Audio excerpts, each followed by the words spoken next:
Ini adalah kultur jaringan pule pandak atau Rauvolfia serpentina, dan ini sudah punah di alam karena sudah tahun 2000 sudah tidak ada di pasaran, dan ini kita sudah mengkonservasi secara in vitro di kultur jaringan.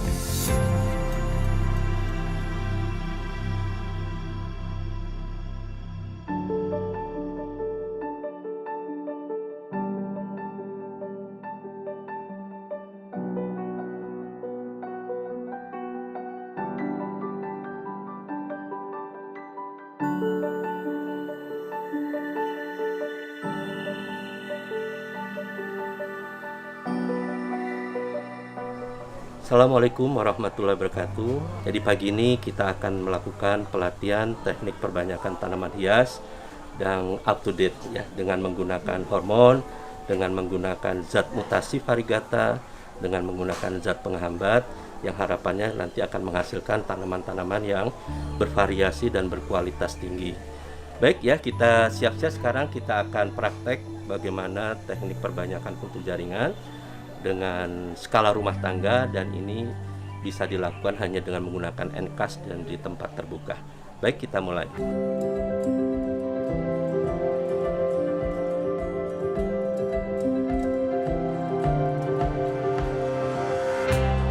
Nama saya Edi Sandra.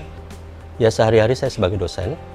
Cuma sekarang sedang COVID, jadi work from home. Jadi kita juga kebetulan di rumah kita berusaha untuk mengaplikasikan dan juga memasyarakatkan apa yang kita miliki, yang kita dapatkan dari IPB ini untuk ke masyarakat. Jadi kita memberikan contoh kepada masyarakat bahwa bioteknologi dan biodiversity ini adalah sesuatu yang sangat baik untuk kita gabungkan.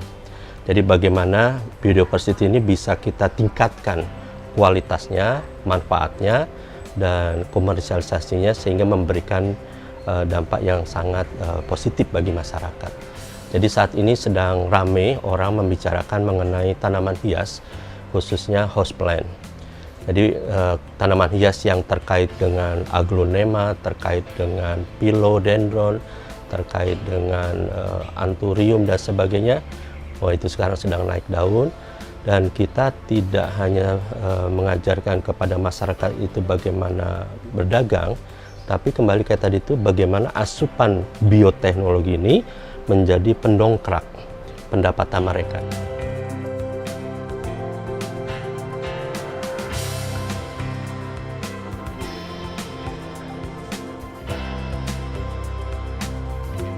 Banyak orang mempertanyakan ya, kultur jaringan ini sangat sulit, mahal dan sebagainya. Memang cocok buat masyarakat, apalagi masyarakat bawah dan sebagainya.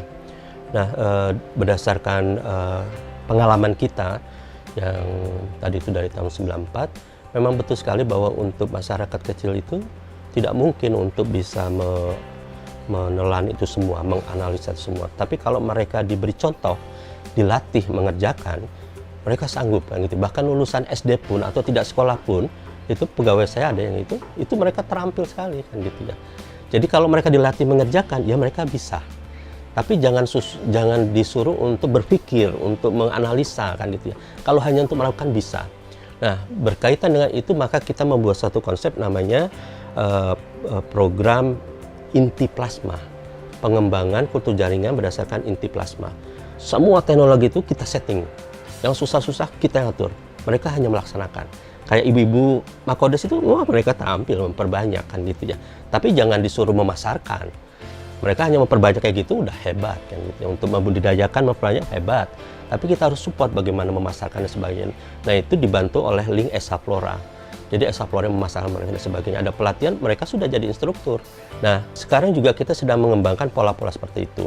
Kita sedang mendapatkan bantuan dari Dinas Pertanian Kabupaten untuk membantu kelompok tani tanaman buah khusus alpukat di Sukahati.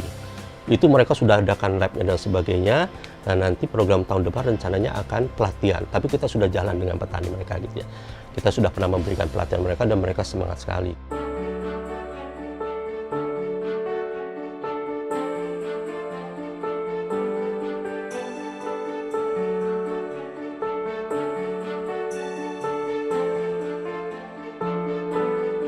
ini salah satu kultur jaringan tanaman ini yang lagi ngetop untuk ekspor. Kita kerjasama, yaitu tanaman Philodendron White Knight, itu bagus untuk ekspor. Nah, ini setelah proses inisiasi selama 3 bulan, kemudian kita perbanyak dalam bentuk perbanyakan seperti ini. Nanti kita ada proses lagi pembesaran, terus aklim. Tapi kita juga bisa, misalnya sekarang tiba-tiba lagi turun trennya, kita nggak usah perbanyak, ini disimpan dulu gitu. Nah, itu mungkin setahun 2 tahun lagi ngetop kita perbanyak lagi. Jadi bisa di dalam botol aman gitu ya, selama setahun 2 tahun ya. Contohnya seperti ini, bisa sampai 3 tahun. Di sini kultur ada yang sampai 4 tahun juga ada.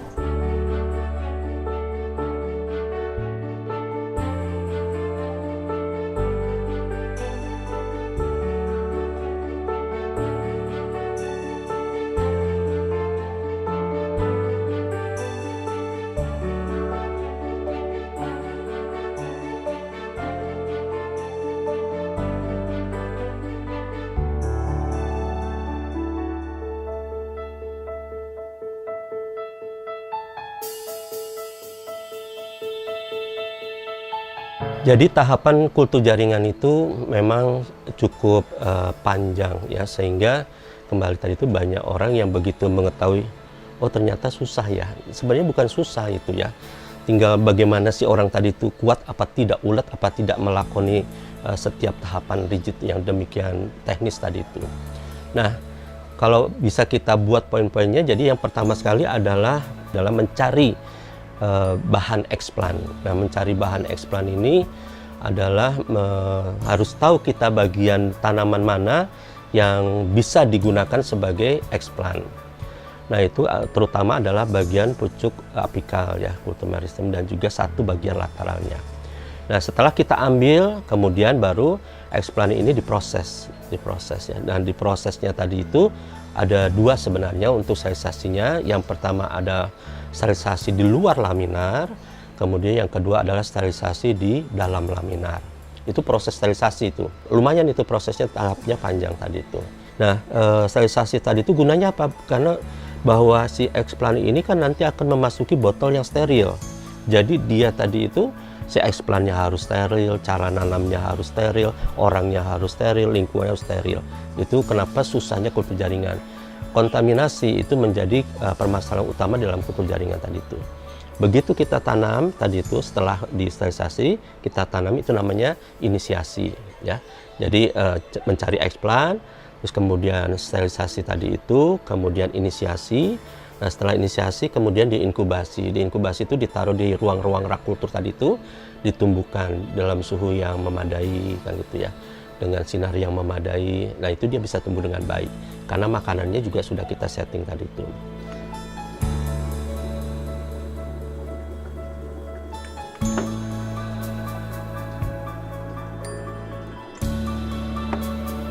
Nah, untuk bisa memasyarakatkan ini, maka kita Esa Flora ini berusaha untuk menyebarluaskan seluas-luasnya.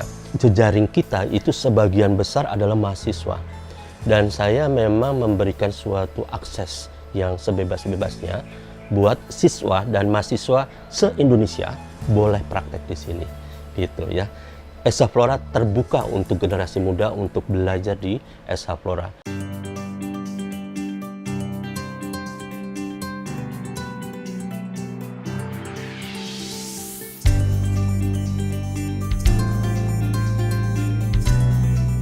Saya jadi anggota KWT yang dipimpin oleh Pak Edi itu dari 2011.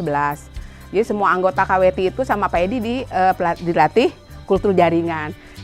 Dan semua juga di pelatihan dulu. Ya, alhamdulillah ibu-ibu di sini sebagian banyak udah bisa, karena sama Pak Edi semua anggota KWT harus pelatih kultur jaringan. Alhamdulillah dengan berjalan waktu ibu-ibu di sini udah banyak yang bisa.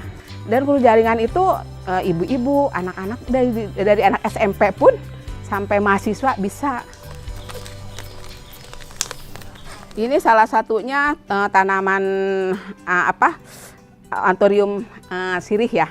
Ini kemarin aklim dari botolan dari tanaman yang saya tanam, alhamdulillah udah menjadi dari botolan, udah jadi begini. Dan lagi ini itu namanya Aglonema rotundum. Dari botol sekecil ini, tapi memang kalau kita rajin, insya Allah bisa jadi itu.